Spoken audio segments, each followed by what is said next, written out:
How to get certificate in Encode app. If you have been using the Encode application and wondering on how to get certificate on it, don't worry.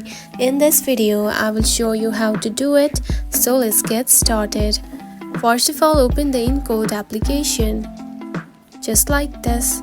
After opening it, you will find something like this on your home screen. Now to earn a certificate, you need to complete a course first. You need to finish a full course within the app, and only by completing a course you will get the access to the certificate. And after completing your course, simply navigate to the course summary or your profile to find the option to download or view your certificate. And after that, simply download the certificate to your device or share it directly to showcase your achievement.